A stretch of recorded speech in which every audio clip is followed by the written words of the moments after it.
बिस्मिल्लाहिर्रहमानिर्रहीम। अस्सलाम वालेकुम डियर स्टूडेंट्स, और you all, I hope you will be fine. Dear students, Urdu note के साथ फिर से हाजिर हूँ। कलीद उर्दू को मुकम्मल मैंने पढ़ा था, फिर उससे मैंने इम्पॉर्टेंट क्वेश्चंस को नोट्स की सूरत में इस तरह MCQs की शक्ल में बना लिया था। सरगुज़िश्त अल्फाज के मुसन्निफ़ हैं मौलवी अहमद दीन। उंदलस में अजनबी की मुसन्निफ़ है मुस्तनसर हुसैन तारड़। गीत किस ज़ुबान से उर्दू में आया? हिंदी से। उसकी तराजू सही नहीं है, दुरुस्त मिसरा। जुमला डैश चाल चलन ठीक नहीं है तुम्हारा, बच्चों ने उधम मचा रखा है, झाग बैठ गया। मुस्तहील के माना है तब्दील होने वाला। नौखता के माना है महबूब। है मुस्तहील खाक से अज्जाए नौखता, क्या सहल है ज़मी से निकलना नबात का। मीर तकी मीर का शेर है। अनकही के उन्वान से रोज़नामा पाकिस्तान में कौन कालम लिखते हैं? नसीम शाहिद। मुसाफ़तों की थकन किसका तीसरा शेरी मजमुआ है जो हाल ही में शाये हुआ? नसीम शाहिद का। जुल देना, फ़रेब देना। मुश्ताक अहमद यूसुफ़ी की पहली तसनीफ़ है चिराग तले, जो मुँह को आ रही थी वो लिपटी है पाँव से। बारिश के बाद खाक की सीरत बदल गई, हुसैन मजरू। आप आए भाग आए, ज़ल्बुल मिस्ल है। बाद अब बा मुलाहिज़ा होशियार में बा है साबका। इबलाग के माना है अपनी बात पहुँचाना। किसने अपनी उर्दू शायरी को बेरंगे मन अस्त कहा? गालिब ने। क्लासिकी और जदीद शायरी का संगम हाली। साकीनामा किस मजमूए में है? बाले जिब्रील की नज़म है। वाल्टर स्कॉट की वजह शोहरत नावल निगार हैं। रोमानियत का मतलब अव्वल किसे कहा जाता है? मीर नासिर अली को। दरिया बांधने से मुराद मुश्किल काम का इरादा करना। उर्दू हिंदी की तरक्की के लिए हिंदुस्तानी अकेडमी कब कायम हुई? 1927 में। उर्दू सही मानों में हिंदुस्तान भर की लिंगो फ्रांका है, यानी ज़ुबान आम है। मिलादनामा, यजीदनामा, महरमनामा, जगबीती की कहानियाँ के मुसन्निफ़ कौन है? ख्वाजा हसन निज़ामी। नियाज़ फ़तेहपुरी कब और कहाँ पैदा हुए? 1887 को यूपी में। कायदे-ए-आज़म लाइब्रेरी लाहौर के प्लेटफॉर्म से छपने वाले मजल्ले का नाम मखज़न। स्टॉप करके चली गई थी, थोड़ा सा काम था। आई थिंक हम थे मखज़न पे। उर्दू और पंजाबी के मारूफ मज़ाह निगार अनवर मसूद किस ज़ुबान के उस्ताद हैं? फ़ारसी के। मज़ाही अदब की उम्दा किताब उर्दू की आखिरी किताब के मुसन्निफ़ इब्न इंशा। अरबी, फ़ारसी और तुर्की अल्फाज पर मबनी अहम लुग़त फ़रहंग आमरा के मुअल्लिफ़ हैं अब्दुल्ला खान ख़वेशगी। नावल पोरस के हाथी नसीम हिजाज़ी का है।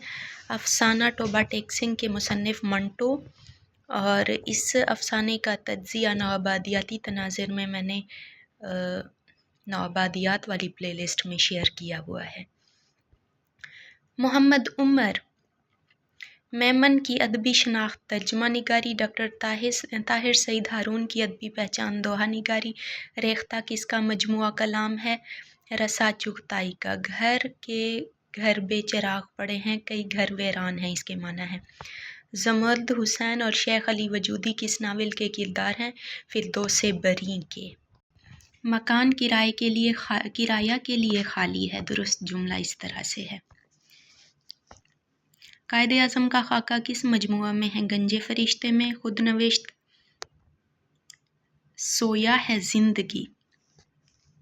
सवेर है ज़िंदगी, नज़ीर सद्दीकी। नावल खलाई दौर की। मोहब्बत अख्तर जमाल। हुस्न के तख्लीकी इज़हार का हुनर कहलाता है आर्ट। वली दक्कनी उर्दू शायरी के निज़ाम में शम्स का सूरज है। ये किसने कहा था? जमील जालबी ने। कतील शिफाई का असल नाम? औरंगज़ेब खान। शेरी मजमुआ अंजमन सूफ़ी तबस्सुम का है। मंटो की सदी 2012, क्योंकि मंटो की सदी के तौर पर 2012 को मंटो की सदी का कहा गया था, क्योंकि आज से 100 साल पहले 1912 میں غالباً یہ پیدا ہوئے تھے۔ مجھے ایک تو ان کے دور حیات کبھی یاد نہیں رہتے، کچھ عرصہ یاد رہتے ہیں پھر بھول جاتے ہیں، پھر یاد کرنے پڑتے تھے ٹیسٹ کے لیے، پھر بھول جاتے تھے۔ یہ سن مجھے ہمیشہ بھول ہی جاتے ہیں۔ ولی شیطان سے زیادہ مشہور ہے بقول میر تک کی میل۔ ولی کا شاعرانہ مزاج کلاسیکل تھا۔ جمیل جالبی نے کہا، شیر الہند کے مصنف عبدالسلام ندوی۔ شوکت صدیقی کا ناول چار دیواری کتنے صفحات پر مشتمل ایک ضخیم ناول ہے؟ 768 صفحات پر۔ مثنوی گلزار نسیم میں کون سا قصہ ہے؟ قصہ گل بقولی۔ باغ و بہار کا آغاز کس بادشاہ کے ذکر سے ہوتا ہے؟ یمن۔ عصمت چغتائی کی وفات پر لیڈی چنگیز خان کے نام سے کس نے خاکہ لکھا؟ قرۃ العین حیدر نے۔ روح کا دوسرا قالب آواگون کا تصور کس ناول میں ہے؟ آگ کا دریا میں۔ آواگون کے معنی ہے روح کا دوسرے قالب میں جانا۔ شمس الرحمن کے ناول کئی چاند تھے سرِ آسماں کا مرکزی کردار وزیر خانم کس کی والدہ تھیں؟ داغ کی۔ زبان کے لیے لفظ اردو سب سے پہلے کہاں استعمال ہوا؟ مراد شاہ لاہوری کے دیوان نامہ مراد میں۔ وہ اردو کیا ہے؟ یہ ہندی زباں ہے کہ جس کا قائل اب سارا جہاں ہے۔ نامہ مراد کا شعر ہے۔ مراد شاہ لاہوری کے دیوان نامہ مراد کا شعر ہے، یعنی مراد شاہ کا شعر ہے۔ مراد شاہ لاہوری کے والد پیر کرم شاہ دلی کے قریب قزاقوں کے ہاتھوں قتل۔ اردو قدیم دکن اور پنجاب میں کے مصنف ڈاکٹر محمد باقر۔ ڈیئر اسٹوڈنٹس، اگر میرے ان نوٹ سے آپ لوگوں کو کبھی کہیں بھی فائدہ ہو تو مجھے اپنی دعاؤں میں لازماً یاد کیجیے گا۔ Take care. اللہ حافظ۔